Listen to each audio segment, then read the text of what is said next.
Hello, and thank you for tuning in to Noire. I'm Natasha, and today I'll be discussing the book Your Money and Your Men. I'd been looking for books that offer advanced financial advice on what adults in their 20s to 30s should be doing to ensure a secure future. But personal finance info targets older folks and focuses on basics, credit repair, or retirement.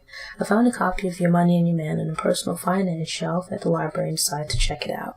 Your Money and Your Man by Michelle Singletary offers women some financial advice for life in general, but focuses on dating/courtship, marriage, and raising kids. Generally speaking, men and women should both pay for dates, either splitting the bill or taking turns paying. Men shouldn't have to do all of the romancing, nor should they have to profess their love through the amount they're willing to spend on pricey gifts. I don't believe in unmarried couples living together unless they're engaged with a set wedding date, because it's a bad idea to mix finances with someone to whom you aren't married. I'll admit that I'm frugal and lacking in the romance department. As a result, I agreed with most of Singletary's views on dating and weddings. For the most part, expensive engagement rings and weddings are a waste of money for the average couple. Engagement parties, weddings, and baby showers have become a tacky ploy to get people to buy the couple stuff. I did side-eye the idea of two people with different spending patterns entertaining the idea of marriage.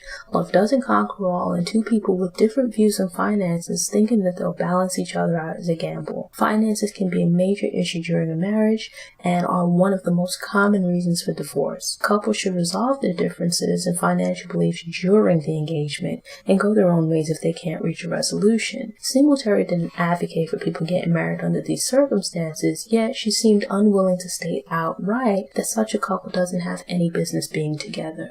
I disagreed with Singletary on the points of prenuptial agreements, joint bank accounts, and one of her examples of compromise. Singletary agrees with the opinion that prenuptial agreements are a sign that a couple doesn't love or trust each other enough. This was one of the few points for which Singletary presented no facts to support her views. But based on that logic, why advocate for couples exchanging credit reports before marriage, or having detailed conversations about their current views and planned expectations for finances? Why is it okay to have conversations about life events that might arise in a relationship, but not what would occur should the relationship end? I don't understand encouraging women to achieve financial independence before marriage, but then advising against protecting the assets accumulated from that work and sacrifice. By all means, couples should fairly divide assets accumulated during the marriage, but assets accumulated or based on efforts before marriage should remain with the person that accumulated them. I came to Your Money and Your Man with that belief, and the info presented by Singletary did nothing to change my mind. I view a fair prenuptial agreement as nothing more than an agreement on the division of assets in the event of divorce.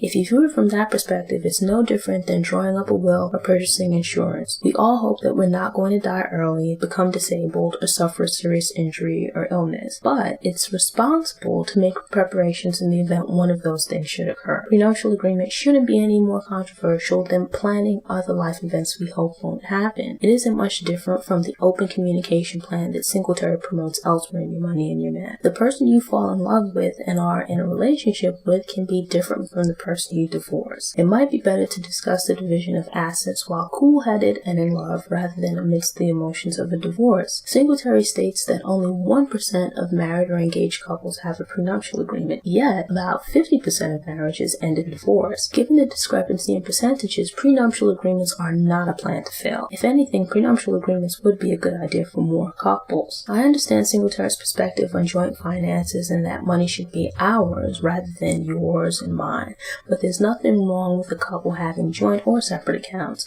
Couples should just choose what's best for them.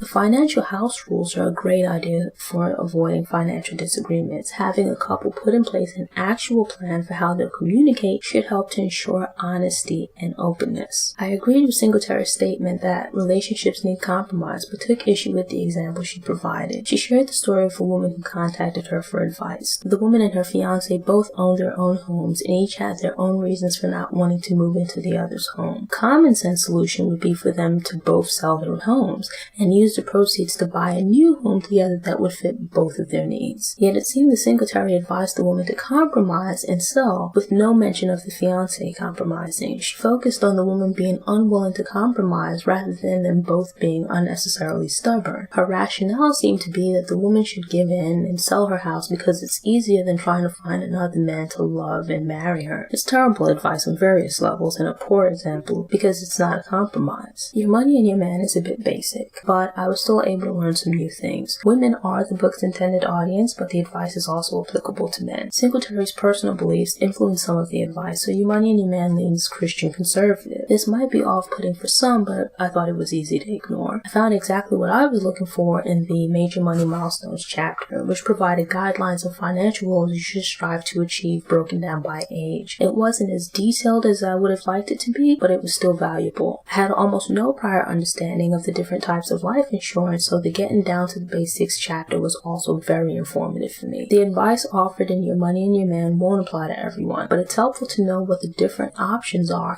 and how to select what's right for you. The breakdowns in each chapter explain how to take action on the advice offered and are very useful. The financial communication checklist is also a great resource for couples. If you enjoyed the video, click the like button and subscribe to the Noire Histoire channel, and visit noirehistoire.com for more book and movie reviews, in addition to Black history facts and profiles of Black historical figures. While you're there, sign up for the newsletter to get fresh content delivered straight to your inbox. If you prefer to listen on the go, subscribe to the Noire Histoire podcast via iTunes, Stitcher, Google Play. Follow Noire Histoire on Facebook, Twitter, Instagram, Pinterest, Tumblr, and Google+.